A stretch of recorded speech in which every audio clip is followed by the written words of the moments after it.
Como tudo na nossa vida, nós precisamos, especialmente na vida daqueles que amam a Deus, amam a palavra de Deus, todos os acontecimentos, as circunstâncias, acabam nos fazendo voltar para Ele. Então nós vamos usar o Dia dos Pais como um pretexto para ter comunhão, é só isso.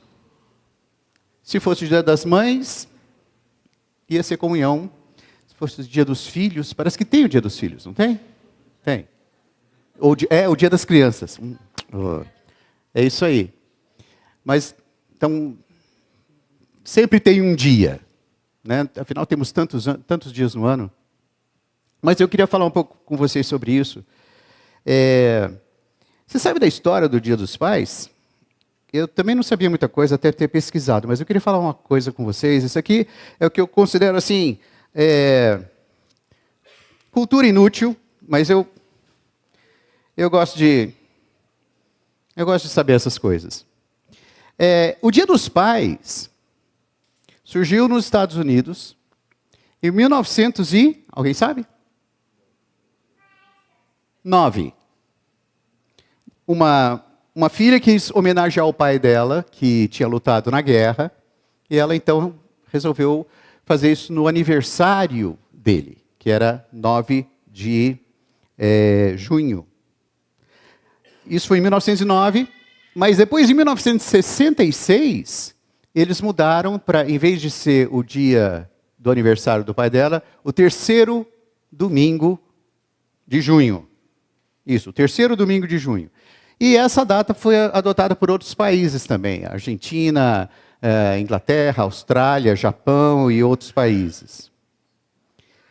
Em Portugal, na Itália, na Bolívia e outros países, eles adotaram o dia 19 de março, porque é o dia de São José, o esposo de Maria.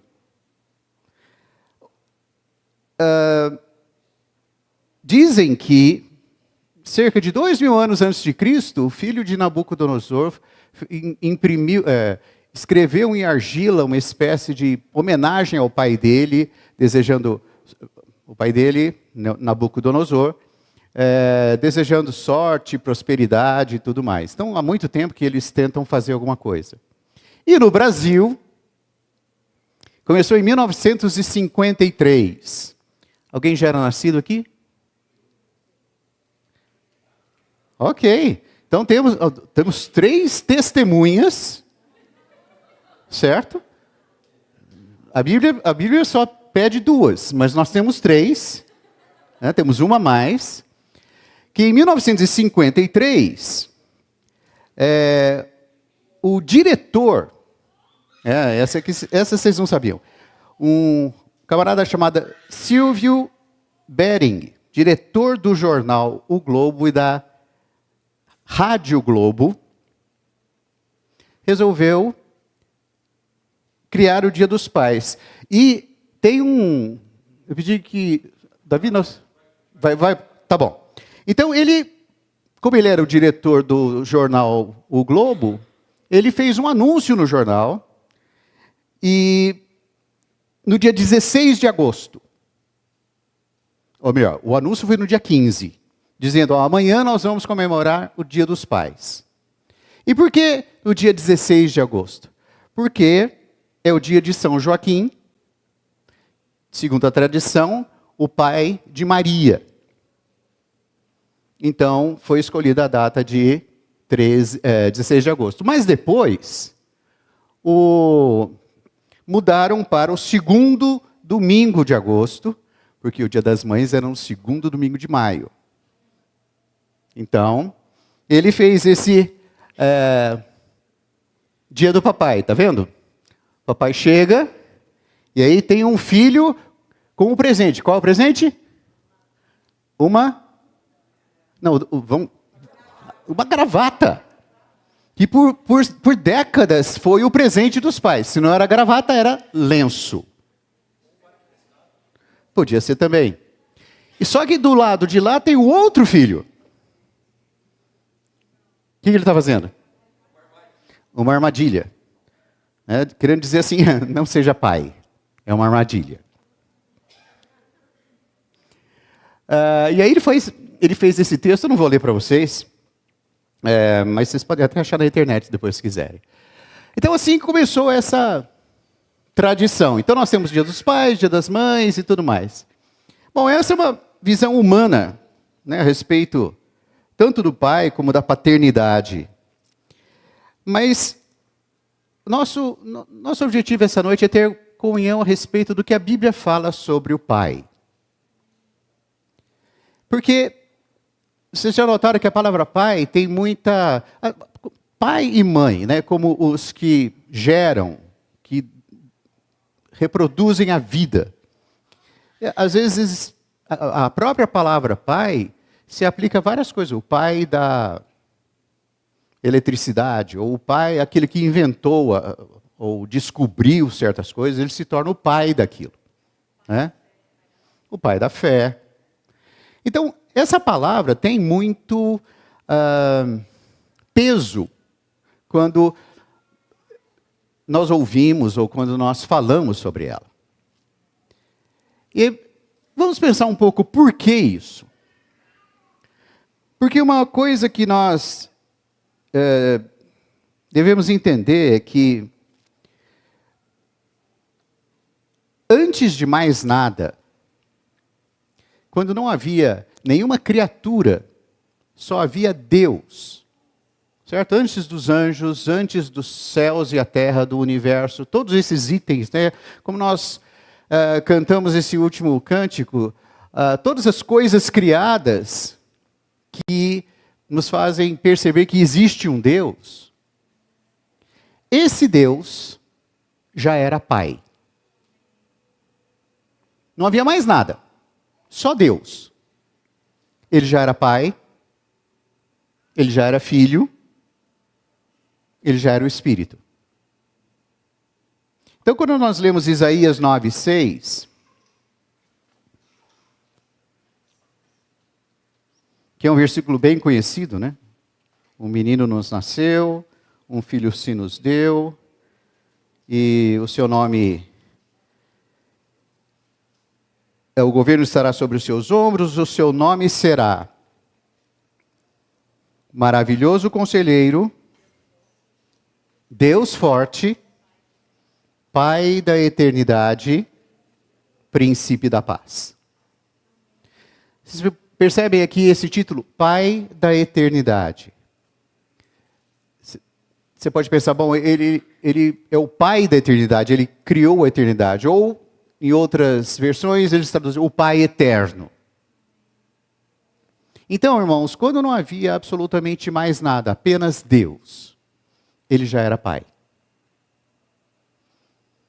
E ele tinha um relacionamento tão bom com o filho, que ele não estava satisfeito em ter apenas um filho. Ele quis mais. E sabe quem que ele quis? Você e eu. Então ele nos criou a sua imagem e semelhança, com o objetivo de que nós nos tornássemos filho dele. Para que ele tivesse conosco o mesmo relacionamento que ele tinha nele mesmo, entre o pai e o filho. Que era um relacionamento tão bom, que ele falou, não vou guardar isso apenas para mim e para o meu filho. Eu quero ter muitos filhos, porque eu quero que esse relacionamento transborde para muitos outros filhos. Então nós somos criados à imagem e semelhança de Deus, para ser filhos de Deus. Essa é a vontade de Deus, essa é a essência de Deus. Deus tem uma característica, na verdade ele tem várias, mas uma delas é, Deus é amor. Certo? Deus é amor. Existe amor sem relacionamento? Não existe. Só se for um narciso, né? Não o Narciso. Certo? O Narciso que se apaixonou pela própria imagem. Não, Deus, da mitologia, não é o Narciso que vocês conhecem. Não é o nosso Narciso.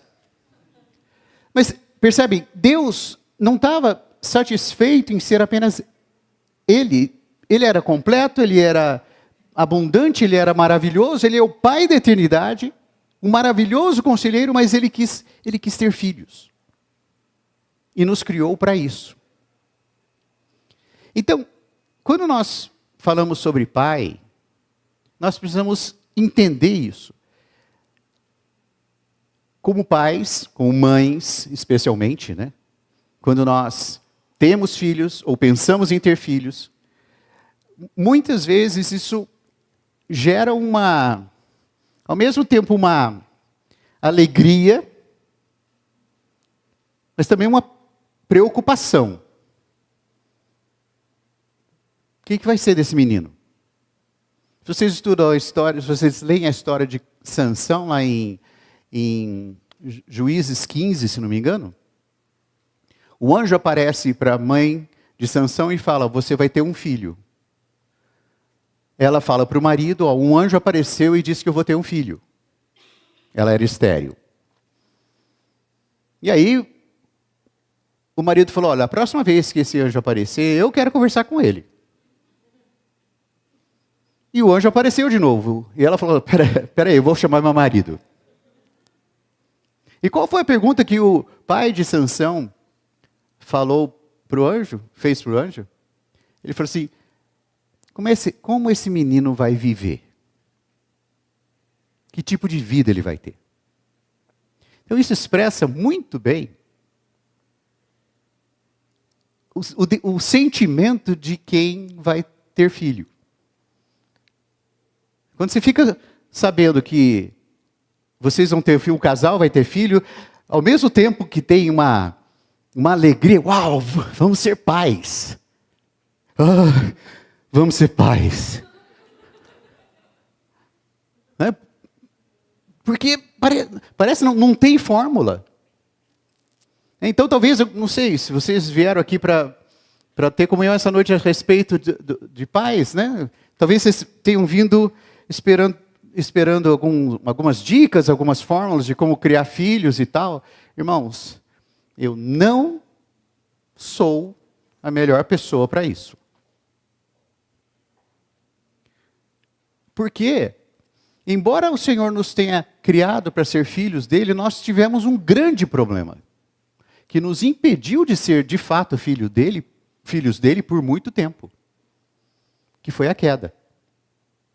Adão e Eva, no Éden, tiveram um relacionamento com Deus sem barreiras. De fato, eles experimentaram isso. Mas isso foi por pouco tempo. Porque o pecado entrou, veio a queda, que danificou todos os relacionamentos, inclusive a paternidade. E não houve, antes da queda, nenhum nascimento humano. Nenhum filho foi gerado antes da queda.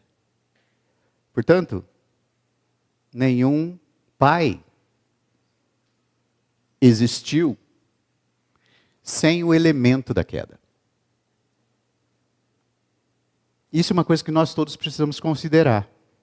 Os que já são pais, os que vão ser pais e mães. Nós queremos muito um padrão para seguir. Mas não existe na humanidade um padrão que não tenha sido afetado pela queda. A queda afetou todo o ser humano como um todo, em todas as áreas da sua vida. Inclusive na paternidade. Então, os primeiros filhos que nasceram, Caim e Abel, já nasceram depois que o homem havia caído. Então, Quem sobra para ser o padrão dos pais? O Pai da eternidade. Ele é o único padrão. Então nós podemos ler livros, nós podemos estudar muita coisa, podemos procurar ser o melhor pai do mundo, e eu acho que eu posso afirmar que todo pai quer ser o melhor pai do mundo,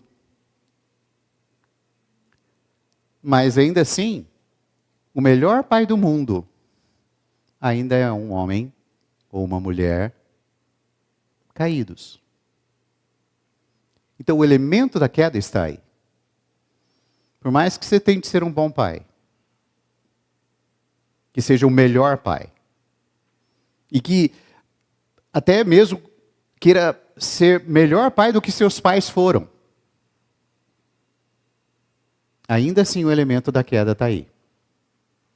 Eu lembro, eu até comentei isso com os meus filhos este ano. Quando eu fiquei adolescente, eu passei faz muito tempo, mas eu passei pela adolescência, acredite ou não.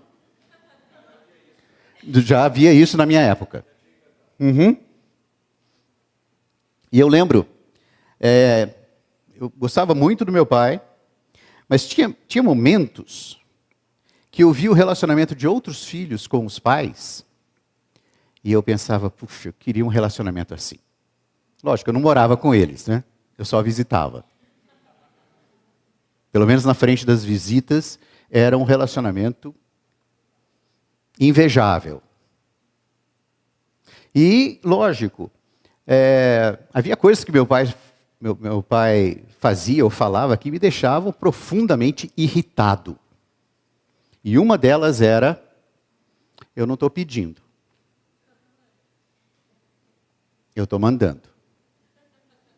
Depois que ele falava, e eu argumentava, ou enrolava, e não queria fazer, essa era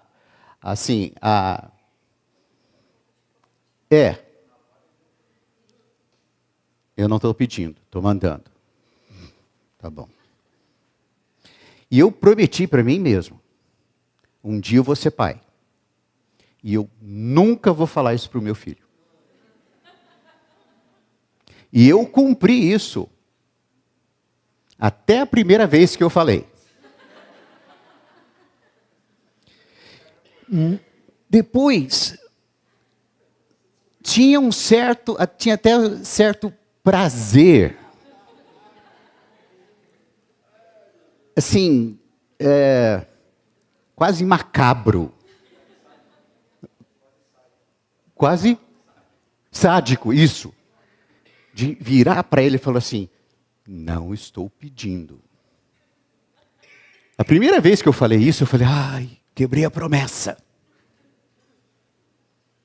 Mas você sabe, depois, né? Exatamente. Aí eu falei isso várias vezes. E comecei a entender um pouco meu pai. E eu já conversei, esse ano mesmo, conversando com meus filhos, eu falei, olha, eu fiz isso muitas vezes. Era um negócio que eu não queria fazer. E eu sei que irrita. Mas eu fiz.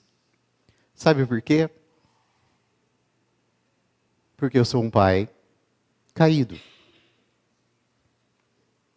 Nós nos relacionamos com pessoas caídas e temos padrões humanos caídos. Então nenhum pai fala assim, hoje eu vou inventar maneiras novas de irritar meu filho. Nenhum pai em sã consciência fala isso ou pensa assim. Mas no final do dia, se ele olhar para trás e falar assim, puxa, eu inventei maneiras novas de irritar meu filho. Talvez não fale, nem pense, mas o filho percebeu.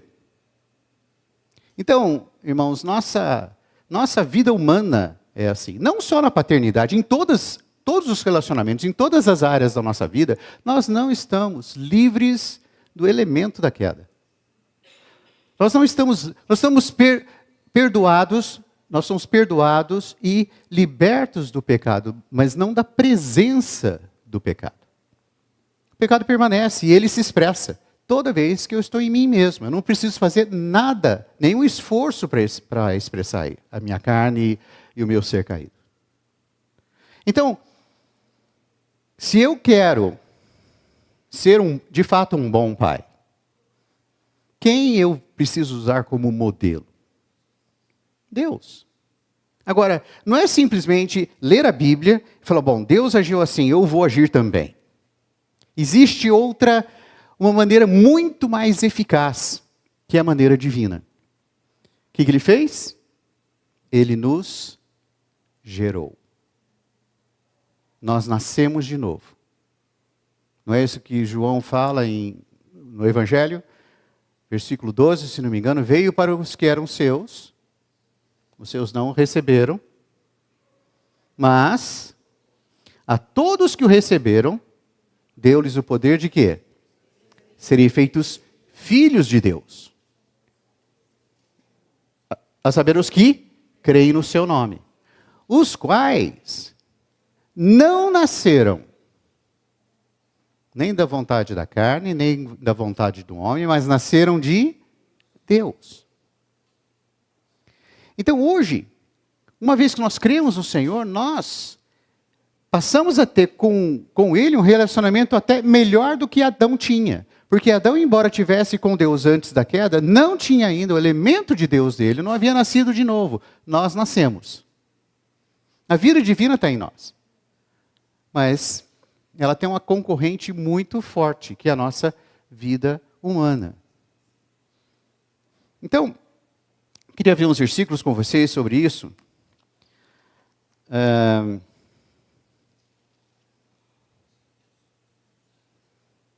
Que é em 1 Pedro.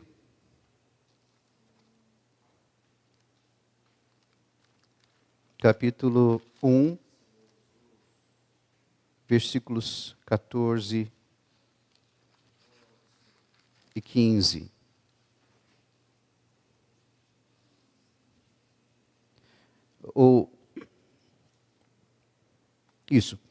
Versículo 14 fala assim: como filhos da obediência, não vos amoldeis as paixões que tinhais anteriormente na vossa ignorância. Antes de conhecer o Senhor, nós vivíamos em ignorância. Nós não sabíamos muitas coisas. Éramos filhos da desobediência. Mas no dia que nós cremos no Senhor, nós nos tornamos filhos de Deus. E nos tornamos filhos de Deus pela obediência. Ou seja, ouvimos o Evangelho, a palavra chegou até nós a ouvimos e nós obedecemos. E isso nos fez filhos de Deus. E aí, versículo 15, pelo contrário, segundo é santo aquele que vos chamou, tornai-vos santos também vós, em todo o vosso procedimento, ou maneira de vida. Porque escrito está, sede santos, porque eu sou santo. Aqui mostra, assim, olhando superficialmente, parece uma ordem para você fazer um esforço de ser parecido com Deus. Então, sede santos porque eu sou santo. Agora, nós precisamos entender isso da maneira como Deus vê. Uma vez que o que Deus está falando aqui é, uma vez que você nasceu de Deus, a vida divina foi colocada em você. Você é meu filho porque você tem a minha vida e a minha natureza. E o que marca, né, as características de um filho? Toda vez que a gente conhece uma criança, basicamente a gente fica imaginando com quem ela parece. É ou não é? A gente estava falando disso agora há pouco. Ah, fulano parece com a mãe. Não, eu acho que parece mais com o pai. E aí, para não dar briga, ele fala assim, não, o rosto é do pai, mas o temperamento é da mãe. Por quê? Por quê? Porque há um elemento aí que se manifesta sem a pessoa até saber. É como eu, tentando falar, eu nunca vou falar tal coisa. E de repente eu falei. Eu não falei simplesmente porque eu sou filho do meu pai e vi o comportamento dele, porque eu não queria me comportar como ele.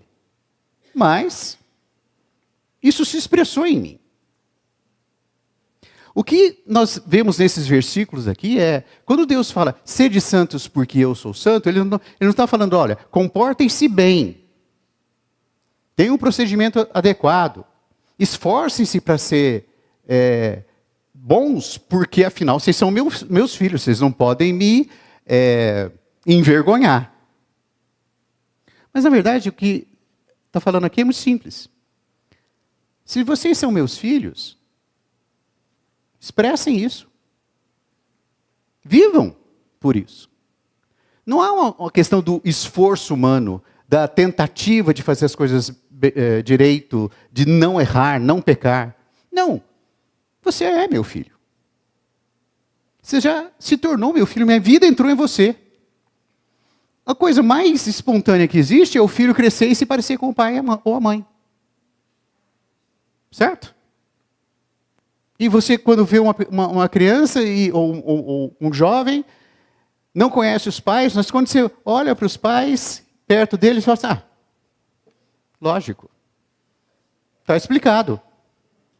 Não é? Então, o que deve acontecer conosco com relação a Deus é que as pessoas devem olhar para nós e quando nos vir fazendo ou deixando de fazer, falando ou deixando de falar, eles pensem, está explicado. É filho de Deus. De que outra maneira ele podia se comportar? Foi criado naquela casa. A família inteira faz isso. Ele faz também. Não é assim? Então nós, irmãos, temos essa característica, que é o que Deus sempre quis. Ter filhos que o expressem. Mas Pedro continua falando aqui, ora, se invocais como pai aquele que, sem acepção de pessoas, julga segundo a obra de cada um, portai-vos com temor durante o tempo da vossa peregrinação. Nós invocamos por pai aquele que nos gerou e ele não faz acepção de pessoas. 18. Sabendo que não foi mediante coisas corruptíveis como o prata ou o ouro, que fostes resgatados do vosso fútil procedimento que vossos pais vos legaram. Eles deixaram de herança. Os nossos pais nos deixaram sempre uma herança. Então, mesmo o pai mais pobre, que não tinha nada, deixou uma herança para os filhos. As características deles estão nos filhos. Só que nós temos uma característica humana totalmente indesejável, que é a queda.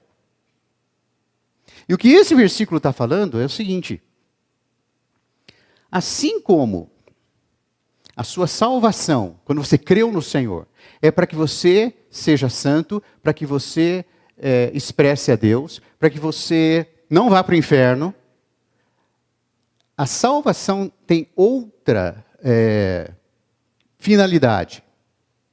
É nos resgatar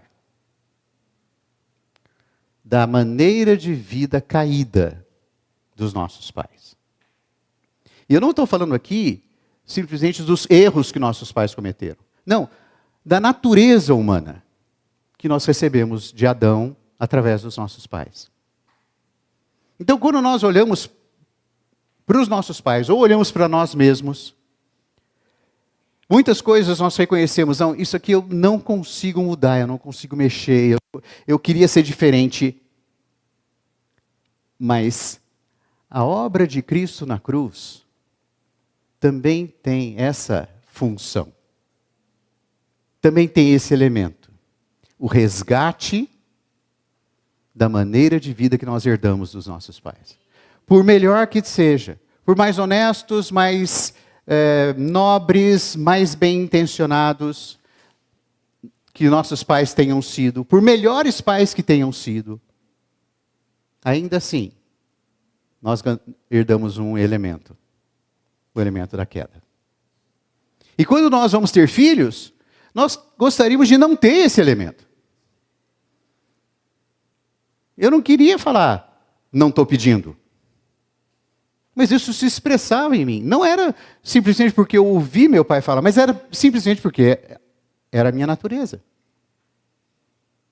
Mas hoje, qual é o segredo então da paternidade? Não é simplesmente ler bons livros, e há muitos bons livros que nos ajudam muito na questão da paternidade, mas é haver essa mudança de paternidade em nós.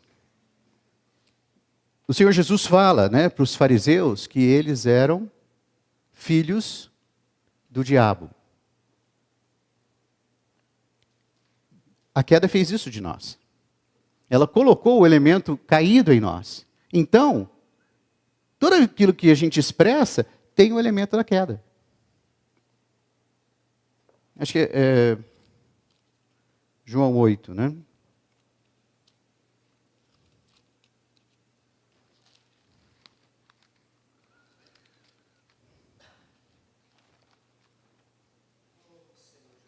Amém.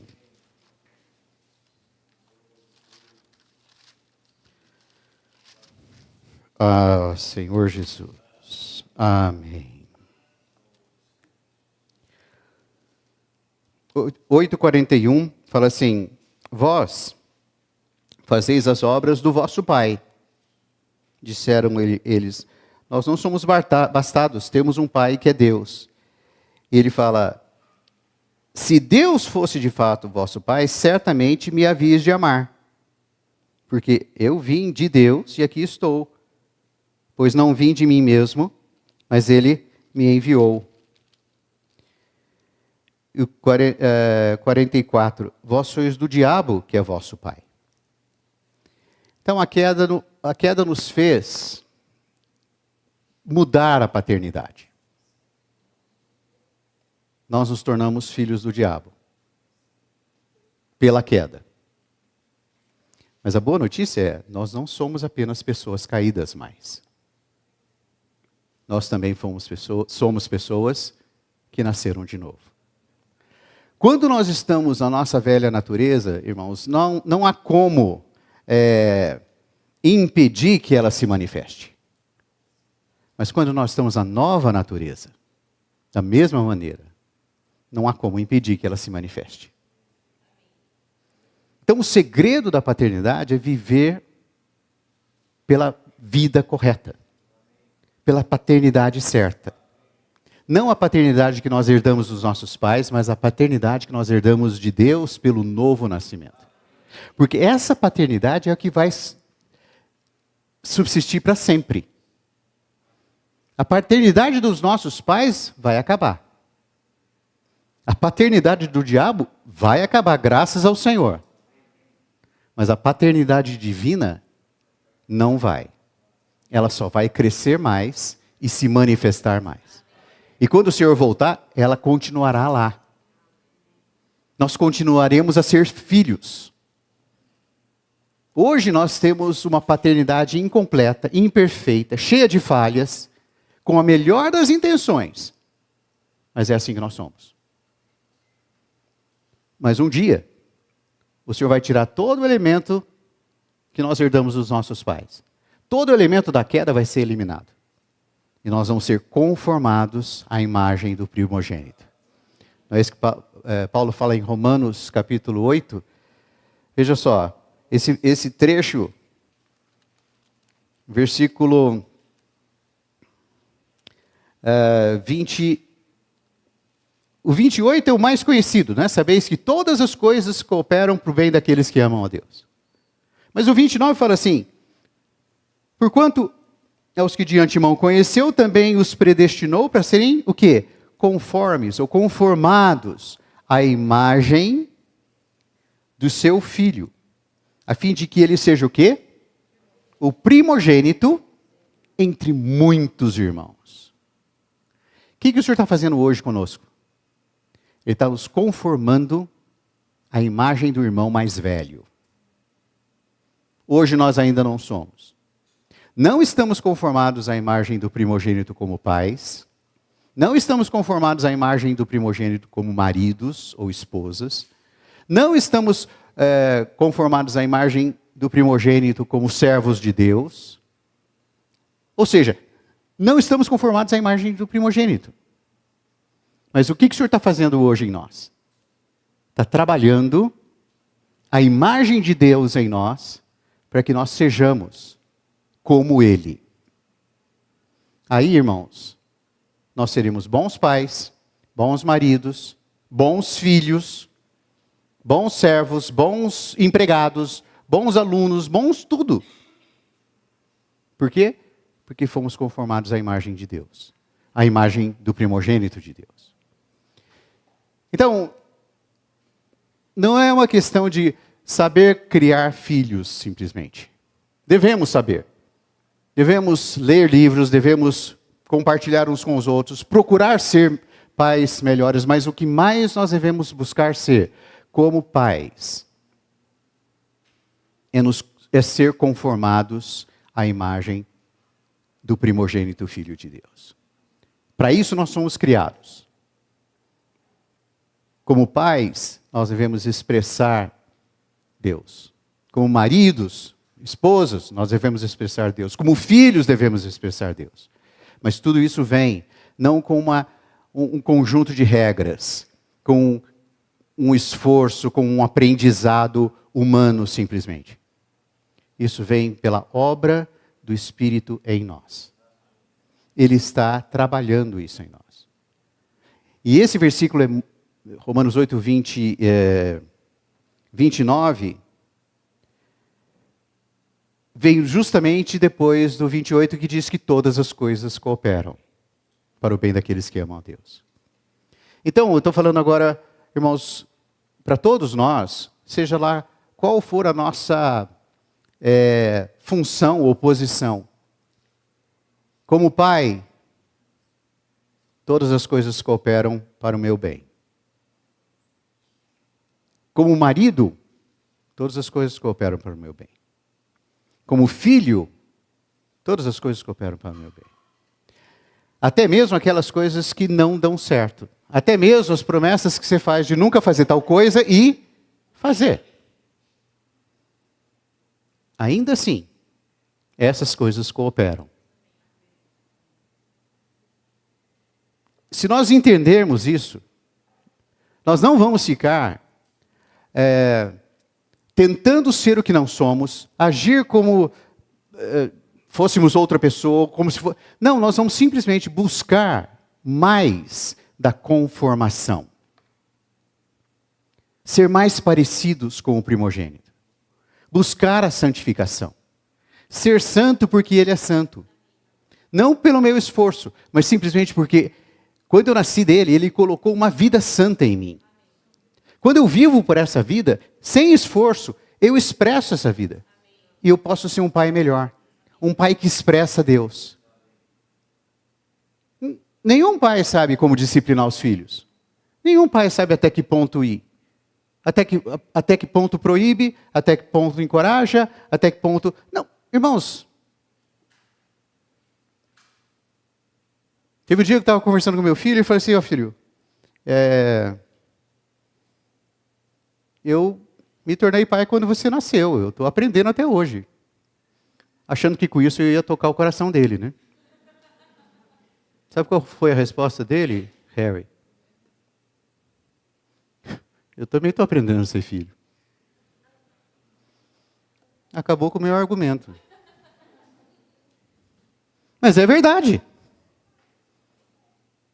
Então, irmãos, não ponha confiança em regras ou em técnicas, cartilhas, até mesmo a experiência de outro pai, que pode ajudar e pode não ajudar. Assim como cada um de nós precisa ter uma experiência de ser filho de Deus, pessoal, e ter uma experiência de, nesse relacionamento íntimo com Deus, ser trabalhado e transformado, como pais, é a mesma coisa. Como marido é a mesma coisa.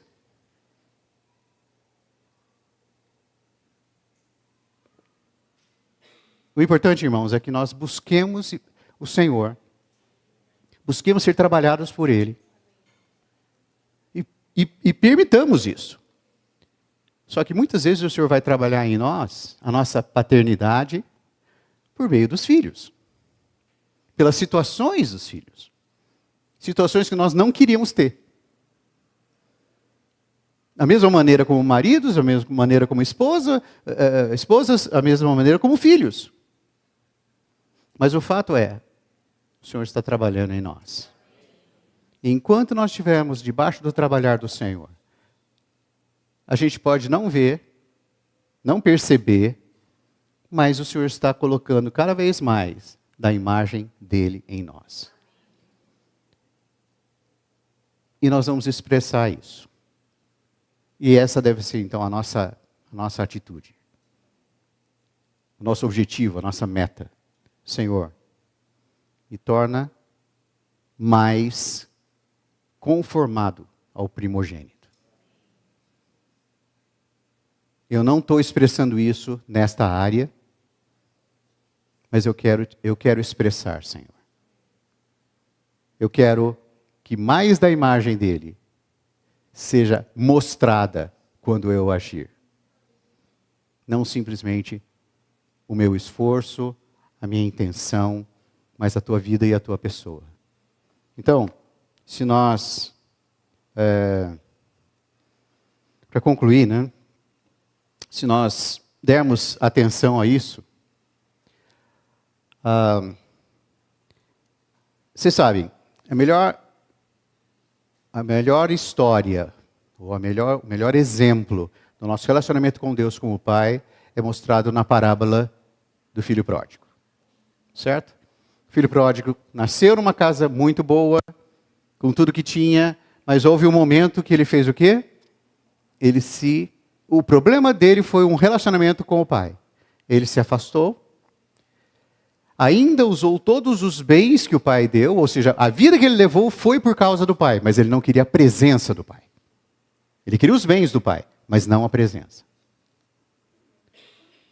Até que a situação ficou tão insuportável que ele falou, quer saber? Eu vou voltar para casa. O que o fez voltar para casa? Todas as coisas que cooperam para o bem daqueles que amam a Deus. Ter ficado sem dinheiro foi bom. Ter ido cuidar dos porcos foi bom. Ter querido comer a comida dos porcos e não poder foi bom. Até ele voltar para casa. Então, voltar para casa e restabelecer esse relacionamento com Deus foi a melhor coisa que esse filho fez na vida. E esse filho somos nós, irmãos. Então, qual é a melhor coisa que nós podemos fazer na nossa vida? Voltar para casa. Ter um relacionamento com o Pai. Voltar a usufruir tudo que Ele tem. Isso vai fazer de nós bons pais, bons cônjuges, bons filhos, bons irmãos na vida da igreja. E quando voltar para casa, lembre-se que você não é o único. Você vai conviver com um monte de filhos pródigos que voltaram. Na verdade, essa aqui é uma reunião delas. Quem somos nós? Filhos pródigos. Fazendo o quê? Voltando para casa. Então, quando nós nos relacionarmos entre nós, como pais, como maridos, como filhos, cada vez que eu for conversar com alguém e falar, irmão, está difícil, eu tenho de lembrar para quem eu estou falando isso. É para alguém que também está voltando para casa. Por quê? Porque está difícil. Mas nós temos de novo a presença do Pai. Não apenas os bens do Pai, mas a presença dele. Então é isso que nós devemos buscar, irmãos. Nós somos criados para isso. Então esse Dia dos Pais, que seja uma lembrança para nós. Que todo dia é Dia dos Pais. Ou seja, todo dia é dia de voltar para casa. Todo dia é dia de ter um relacionamento com o Senhor. Todo dia é dia de me arrepender e de estar junto daquele que me criou para Ele. E desfrutar isso. Isso é que vai resolver todos os meus problemas de relacionamentos, de paternidade, de casamento, de tudo. Esse relacionamento é o que nós precisamos. E isso é cultivado dia a dia. Então, é isso, irmãos. Acabou. Podemos cantar de novo esse último que a gente cantou? Vai fugir muito do esquema? Só um pouquinho?